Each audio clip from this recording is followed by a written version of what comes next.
नमस्कार, स्वागत है आप सभी का न्यूज रूम लाइव में और मैं हिया अनेजा आपके साथ। आज इस सेगमेंट में बातचीत करेंगे जम्मू कश्मीर और लद्दाख की तमाम बड़ी खबरों की। कोरोना वायरस के केसेस किस तरीके से जम्मू कश्मीर और लद्दाख में बढ़ते ही जा रहे हैं, उसकी पूरी जानकारी भी आपको देंगे और साथ ही साथ बात करेंगे दूर दराज के इलाकों में किस तरीके से, अगर हम बात करें बेसिक इंफ्रास्ट्रक्चर की, बुनियादी ढांचे की, तो वो तक सरकार जो है वो अभी तक प्रोवाइड नहीं करवा पाई है। इन सब तमाम मुद्दों के ऊपर बातचीत करेंगे। चलिए इसी के साथ पहली खबर को रुख करते हैं और बात करते हैं कोरोना वायरस के केसेस की। श्रीनगर का क्या सूरत हाल है वो भी आपको बताएंगे और साथ ही साथ कल ही एक बड़ा अपडेट आया कि जितने भी स्कूल्स हैं वो अब कुछ दिनों के लिए बंद रहेंगे, क्योंकि जिस तरीके से कोरोना वायरस के केसेस बढ़ते ही जा रहे हैं तो इसके चलते ये स्टेप लेना बहुत ज़्यादा इंपॉर्टेंट हो गया। और साथ ही साथ अगर इवेंट्स की बात करें तो इवेंट्स में भी 200 से ज़्यादा व्यक्तियों को जो है वो अब परमिशन नहीं है कि 200 से ज़्यादा लोग किसी भी इवेंट को अटेंड करेंगे। पर कश्मीर के दूर दराज के इलाकों के लोग इस समय ये सवाल पूछ रहे हैं कि जो दूर दराज के इलाकों में स्कूल्स हैं वहाँ तो 50 या 100 की स्ट्रेंथ भी नहीं होती, तो उन स्कूलों को क्यों बंद किया जा रहा है। अगर दूर दराज के इलाकों की बात करें तो वहाँ इंटरनेट फैसिलिटीज़ भी नहीं हो पाती, तो किस तरीके से वो बच्चे अपनी पढ़ाई करेंगे। पिछले साल की बात करें तो पिछले साल कोविड के चलते कहीं ना कहीं उन बच्चों की पढ़ाई जो है उस पर बहुत ज़्यादा इम्पैक्ट पड़ा और इस साल फिर ऐसा ही कुछ ना हो, इसी के चलते कश्मीर के लोग इस समय सवाल पूछ रहे हैं। इसी पे ज़्यादा जानकारी देने के लिए हमारे संवाददाता हिलाल हमारे साथ ज्वाइन कर चुके हैं। जी हिलाल, आपसे जानना चाहेंगे इस समय का क्या कुछ अपडेट है, क्योंकि अगर बात करें स्कूल्स की तो स्कूलों को तो बंद करने के लिए कह दिया गया है, इवेंट्स में 200 से ज़्यादा लोगों को नहीं बुलाया जा रहा, पर दूर दराज के इलाकों में कहीं ना कहीं अभी भी 50 या 100 ही बच्चे आते हैं गवर्नमेंट स्कूल्स में, इतने ज़्यादा बच्चों की स्ट्रेंथ नहीं होती। तो वहाँ से क्या अपडेट आ रहा है, किस तरीके से वो लोग जो है वो अपनी नाराज़गी जाहिर कर रहे हैं और साथ ही साथ ये भी कह रहे हैं कि उनके स्कूल तो एटलीस्ट खुल जाने चाहिए। जी हिलाल, से हम देख रहे हैं कि कोविड रिलेटेड जितनी भी गाइडलाइंस जो है वो दिखाई जा रही है, पढ़ाई जा रही है, सुनाई जा रही है, तो उसके बरक्स हम देख रहे हैं कि जो स्कूल इंतजामिया है उस पर पहली तलवार जो है वो लटकती रहती है और बच्चों का सबसे पहले कहा जाता है कि आप घरों के अंदर रहे। न सिर्फ इतना, बल्कि अगर आप दूसरी चीजों की तरफ देखें, चाहे टूरिज्म रिलेटेड जितनी भी फंक्शंस कश्मीर के अंदर हो रही है उसमें लोगों की बड़ी भीड़ जो है वो उमड़ आती है। आप टूलिप गार्डन देखिए, आप बादाम वारी देखिए, आप मुगल गार्डन देखिए और वहां की जो सूरत हाल है वहां से साफ जाहिर होता है कि जो लोग हैं वो जोक दर जोक वहां पे जा रहे हैं। मैं आपको एक डेटा जो यहां पर हम अपने नाज़रीन के साथ शेयर करना चाहेंगे। पिछले 10 साल क्या आज तक जो कश्मीर में टूरिस्ट का रश कश्मीर की तरफ रहा है उसमें पहली बार रिकॉर्ड तोड़ जो सयाह है वो कश्मीर आ गए हैं। यानी लगभग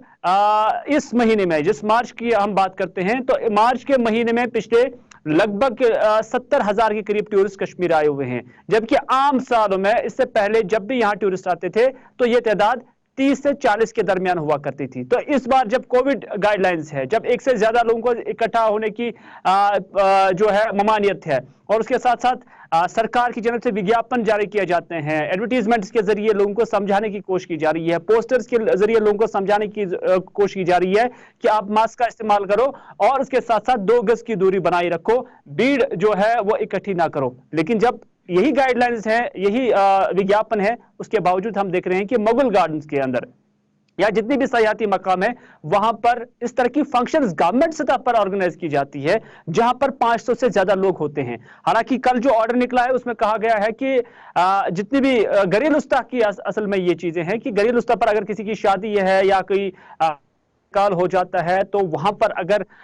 200 के आसपास लोग होंगे तो उतनी इजाजत है, लेकिन उससे ज्यादा लोगों को इकट्ठा जमा होने की इजाजत नहीं है। अब जो सरकार का ये फैसला है ये लोगों की जानिब से क्रिटिसिज्म का निशाना बन रहा है, क्योंकि लोग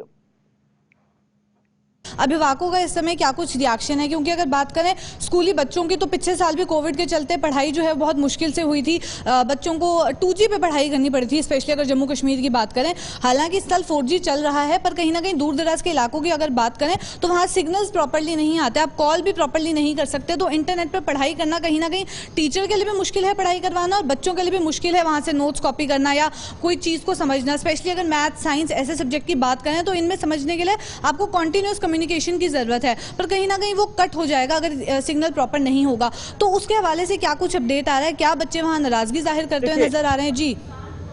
देखिए, आज ऑनलाइन का जमाना है, इसमें कोई शक नहीं, लेकिन आप ऑनलाइन लोअर क्लासेस के लिए पढ़ा नहीं सकते हैं। लोअर क्लासेस जो है, जो नर्सरी, एलकेजी, यूकेजी में बच्चे होते हैं, या उसके साथ साथ प्राइमरी स्तर या मिडिल स्तर तक के जो बच्चे हैं, उन्हें ऑफलाइन क्लास देना बहुत जरूरी है। नंबर 1। आप जो हाई स्कूल और हायर सेकेंडरी स्तर तक के जो बच्चे हैं, उनको आप ऑनलाइन पढ़ा सकते हैं, क्योंकि उनमें वो क्षमता होती है, वो कैपेबिलिटी होती है, वो पावर होता है, वो आईक्यू होता है कि वो समझ सकते हैं ऑनलाइन कोई भी लेक्चर हो। भले ही आज वो स्पीड है नहीं जो होनी चाहिए, जिस 4G का हम जिक्र करते हैं, क्योंकि नेटवर्क प्रॉब्लम हर जगह पर है। गांव देहात में ऐसे भी लोग होंगे जिनके पास स्मार्टफोन नहीं होगा, तो वो कैसे ये चीजें अवील करेंगे? तरह तरह की जो परेशानी उसमें है, लेकिन फिर भी एक वालिदैन जो है वो अपने बच्चे के लिए एक स्मार्टफोन जो है वो अरेंज कर सकते हैं, लेकिन नेटवर्क का नंबर 1 प्रॉब्लम है। नंबर 2, ये सारी चीजें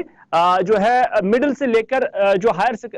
सेकेंडरी या कॉलेज लेवल के जो स्टूडेंट्स हैं, ये उनके लिए ऑनलाइन बेहतर है। ऑफलाइन क्लासेस कैसे आप कंडक्ट करेंगे, उसके लिए जो आपने प्रिकॉशंस लेने होंगे। कई समाजी वेबसाइट्स जो है, सोशल मीडिया पर आपने कई मुल्कों के वो बच्चे भी देखे होंगे कि उन्हें कैसे एक बेंच पे बिठाया जाता है, फिर वहां पर कैसे तमाम जानकारी देने के लिए। तो ये थे हमारे संवाददाता हिलाल हमारे साथ, जिन्होंने तमाम जानकारी दी कि इस समय श्रीनगर का क्या सूरत हाल है, किस तरीके से वहां अगर पेरेंट्स की बात करें, बच्चों की बात करें, तो वो नाराजगी जाहिर करते हुए नजर आ रहे हैं कि उन्हें कितनी ज्यादा मुश्किलों का सामना करना पड़ा, कितनी ज्यादा पढ़ाई उनकी सफर हुई पिछले साल, और अब भी जिस तरीके से लॉकडाउन लगने के चांसेस हैं, तो कहीं ना कहीं अभी भी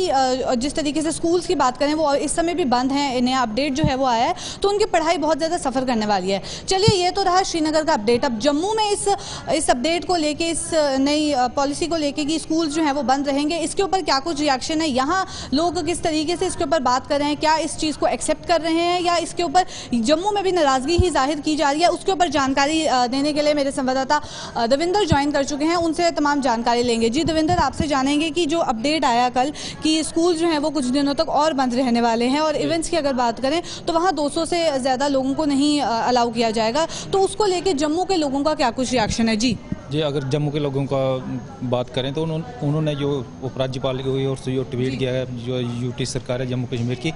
उसकी ओर से जो फैसला लग गया उसका स्वागत किया। लोगों का कहना था कि कोरोना के मामले बढ़ रहे हैं, देश के साथ साथ जम्मू कश्मीर में भी कोरोना के मामले बढ़ रहे हैं, और सरकार की ओर से जो फैसला लिया गया हम उसका स्वागत करते हैं। लेकिन इसके साथ ही उन्होंने ये भी सवाल उठाए हैं कि अगर स्कूल को बंद किया गया है और पेपर एग्ज़ाम जो हो रहे हैं बच्चों को, उनको भी कहीं ना कहीं पोस्टपोन करना चाहिए था, क्योंकि जो बच्चे स्कूल में आते हैं उससे हो सकता है, जो एग्ज़ाम देने आए उससे हो सकता है कोरोना फैल सकता है। इसके मद्देनज़र जो वो पेपर हैं उनको पोस्टपोन करना चाहिए, ताकि जब कोरोना की थोड़ी रोकथाम हो तब पेपर लेने चाहिए।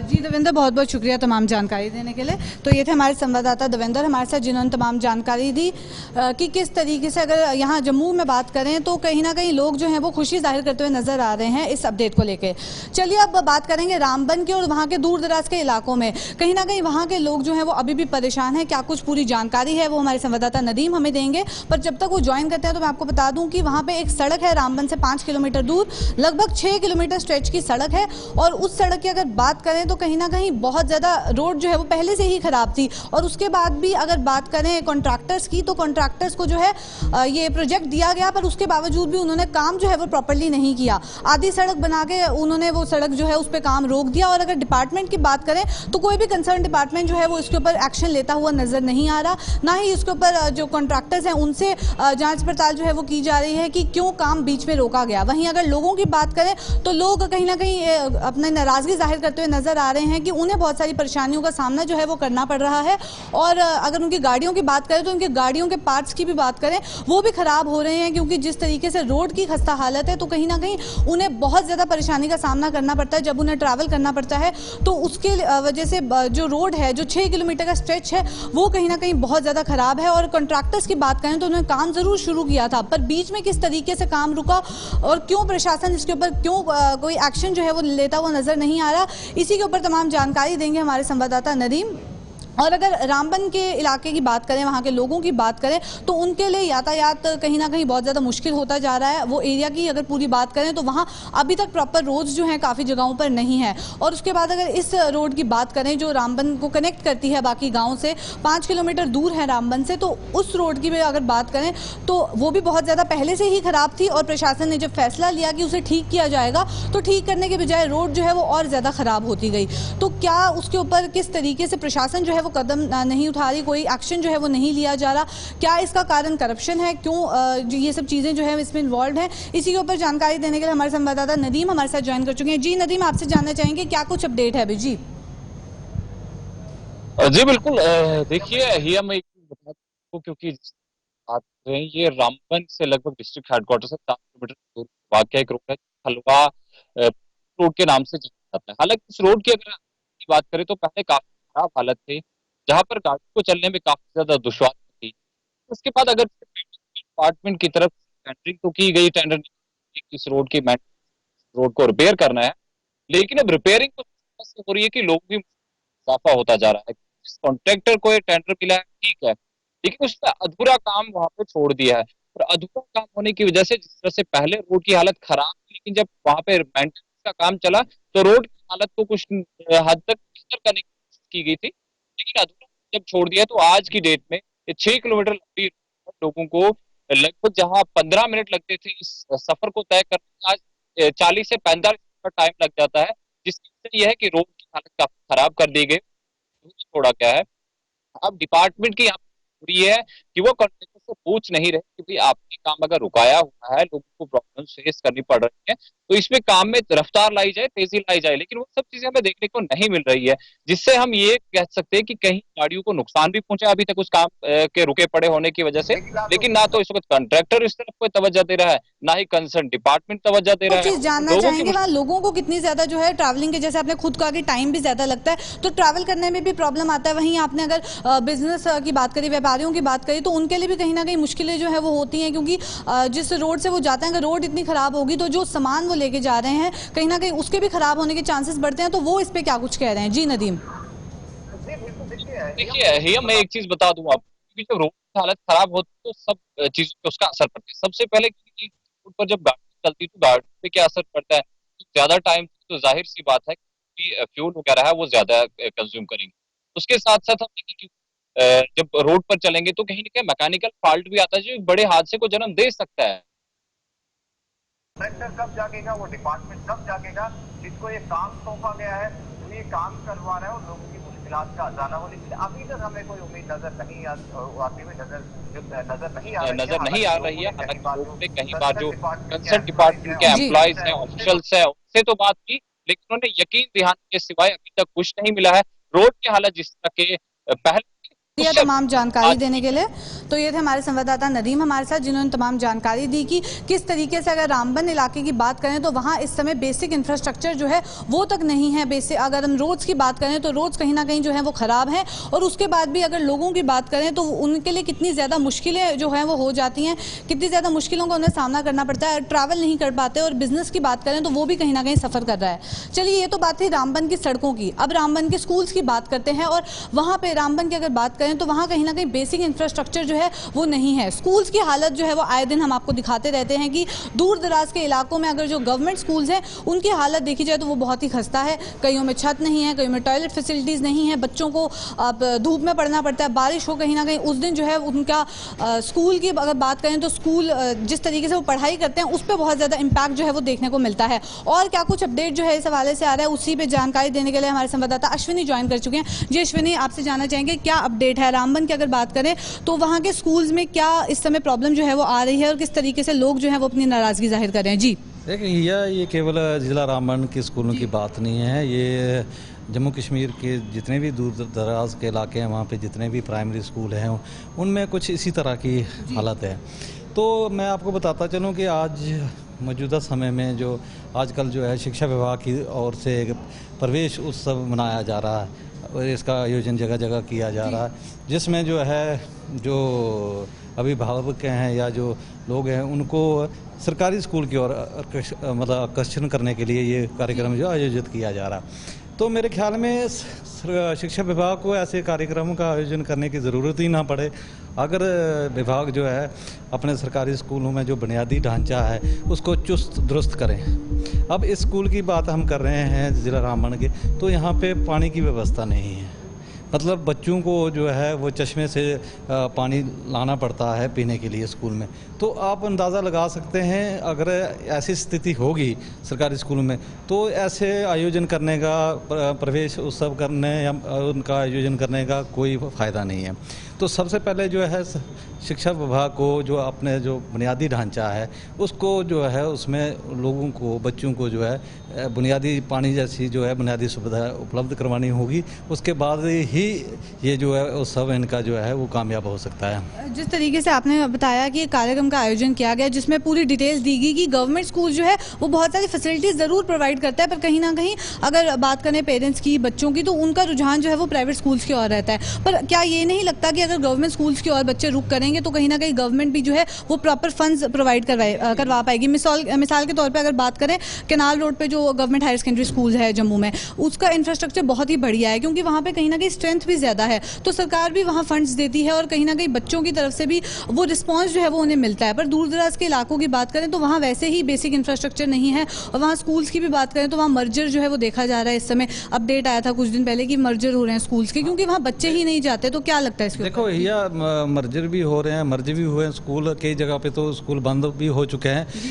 सबसे बड़ी बात है कि समय पर सरकार जो है फंड भी उपलब्ध करवाती है, ऐसी बात नहीं है कि नहीं उपलब्ध करवाती, लेकिन कहीं ना कहीं शिक्षा विभाग की ये कमज़ोरी रही है, वो तो थोड़ा सा सरकारी स्कूलों को लेकर गंभीर नहीं रही है, कि उसके इंफ्रास्ट्रक्चर को लेकर गंभीर नहीं रही है। इसकी ये वजह है कि जो है लोगों ने जो है, अभिभावकों ने जो है आस्ता जो है सरकारी स्कूलों का किनारा किया, हालांकि वहाँ पे हाईली क्वालिफाइड स्टाफ है, उसके बावजूद भी जो है कोई भी अपने बच्चे को वहाँ पे दाखिल नहीं करवाना चाहेगा। अब मैं आपको बताता चलूँ कि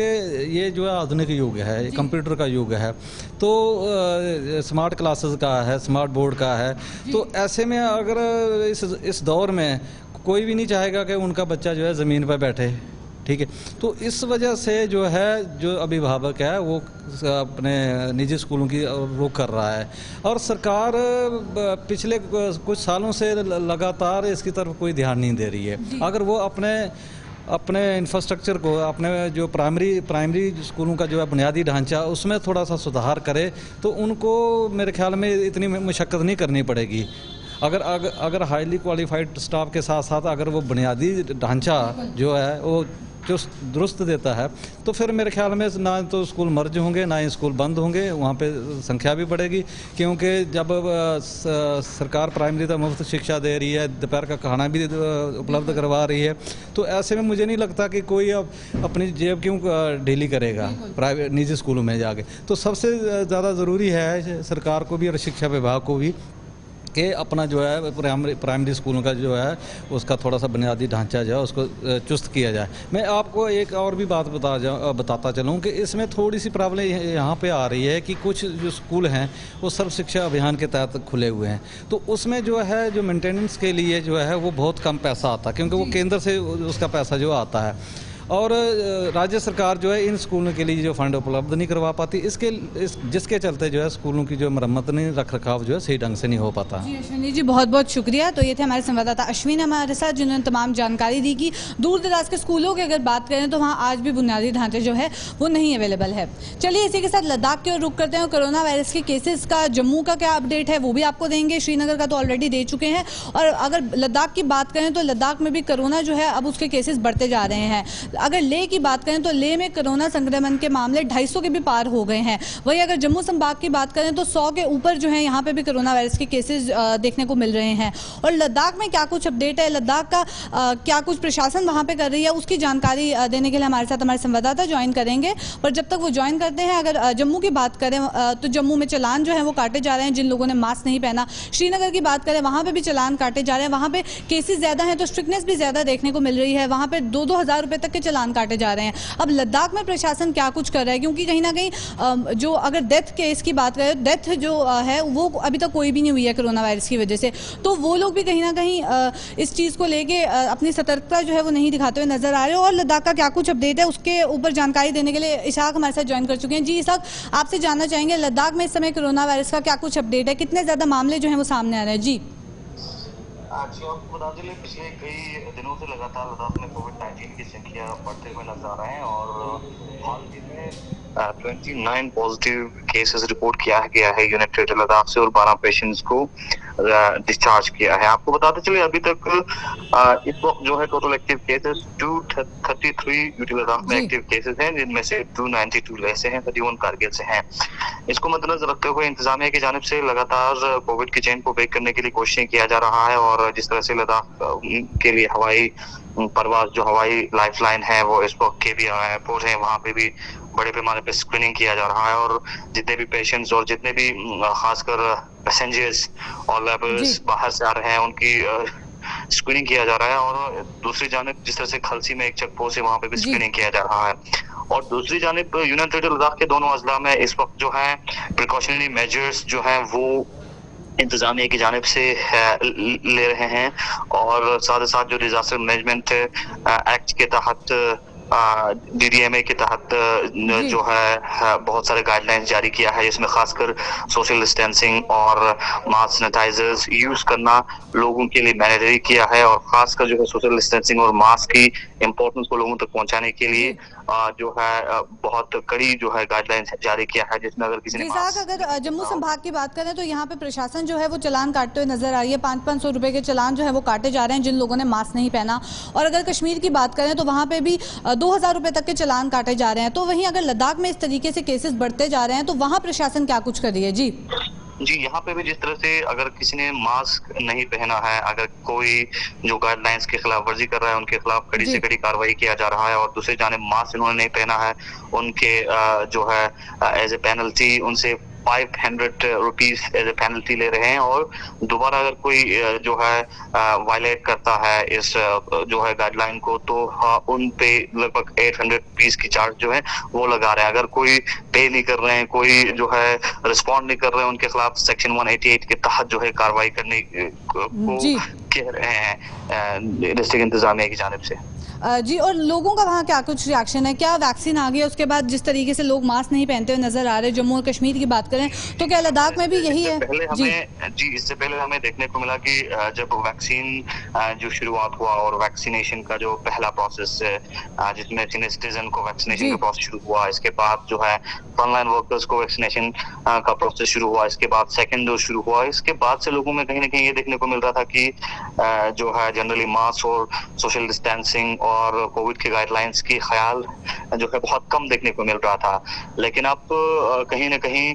उसके ऊपर एक बार फिर जो है इंतजामिया ने गाइडलाइंस जारी किया है और रिस्ट्रिक्शंस नॉर्मली देख रहे हैं और लोगों की तरफ से भी पालन करते हुए नजर आ रहे हैं। जी इसाक, बहुत बहुत शुक्रिया तमाम जानकारी देने के लिए। तो ये थे हमारे संवाददाता इसाक हमारे साथ जिन्होंने तमाम जानकारी दी कि अगर लेह और करगिल की बात करें तो वहाँ इस समय कोरोना वायरस का क्या सूरत हाल है। चलिए इसी के साथ अगली खबर की ओर रुख करते हैं और बात करते हैं SRTC की ओर से एक बड़ा अपडेट जो है वो सामने आ रहा है। जितना भी उनका आइडल स्टाफ था उनको लगभग 45 करोड़ रुपीज जो है वो कंपनसेट कर दिया गया है। पूरी जानकारी लेंगे, हमारे संवाददाता बलवंत हमारे साथ ज्वाइन कर चुके हैं, उनसे तमाम जानकारी लेंगे। जी बलवंत, क्या कुछ अपडेट जो है वो समय आ रहा है? जी मेरे को लगता है कि बहुत बड़ा जो एक ब्लंडर कह सकते हो आप, और controller and auditor general of India CAG ने एक्सपोज करा और कहा कि जो 2015 से लेकर 18-19 का जो टेन्योर था उसमें करीब 44 करोड़ की जो सैलरीज थी वो दे दी गई, जो कि स्टाफ जो था वो आइडल था और ऐसी गाड़ियों के साथ अटैच किया गया था जो कि डिटेन की हुई थी वर्कशॉप्स में। तो मुझे लगता है कहीं ना कहीं प्रॉपरली ये मिसमैनेजमेंट है। अगर आप एम्प्लॉयज़ की बात की जाए तो इसको सही तरीके से हैंडल करना चाहिए। आज SRTC में हुआ है, कल किसी और डिपार्टमेंट में हो सकता है और ये फ़र्ज़ बनता है मेरे को लगता है डिपार्टमेंट का भी कि प्रॉपरली जो एम्प्लॉयज़ हैं उनको यूटिलाइज़ किया जाए। ऐसा नहीं है कि रैंडमली आप किसी को भी कुछ भी काम असाइन कर रहे हो, जहाँ पर जिनकी ज़रूरत है उन्हीं को वहाँ पर ही मेरे को लगता है प्रॉपरली असाइन कर दिया जाए। जी बलवंत, जिस तरीके से मिसमैनेजमेंट का केस ही जो है ये सामने आया है, क्या लगता है अगर सरकार सही तरीके से काम करे, एडमिनिस्ट्रेशन सही तरीके से काम करे तो ये जो मिसमैनेजमेंट हुआ है और इतनी ज्यादा बड़ी अमाउंट है सैलरीज की वो उन्हें कॉम्पनसेट करनी पड़ी, तो जितने अनएम्प्लॉयड यूथ हैं, जितने कहीं ना कहीं सवाल उठाते हैं कि हमें जो है वो एम्प्लॉयमेंट नहीं मिल पा रही, हम जो है वो बेरोजगार हैं,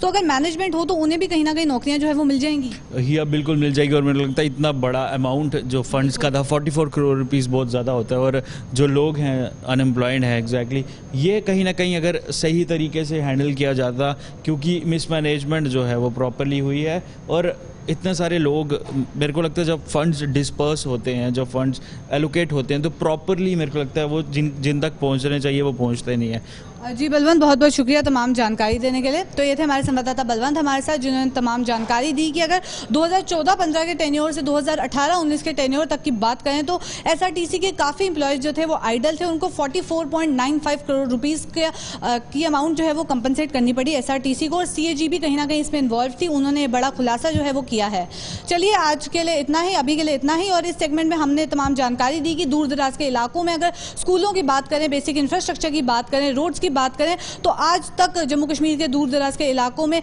इतनी फैसिलिटीज जो हैं वो नहीं पहुंच पाए। और बात करी कोरोना वायरस का क्या कुछ अपडेट है जम्मू कश्मीर और लद्दाख का, और ऐसी तमाम खबरों के साथ आपके साथ फिर मुलाकात करेंगे। अभी के लिए दीजिए इजाजत, नमस्कार। खबरों से अपडेट रहने के लिए JQ24/7 न्यूज के YouTube चैनल को आज ही सब्सक्राइब करें और हमारे Facebook पेज को भी अभी फॉलो करें।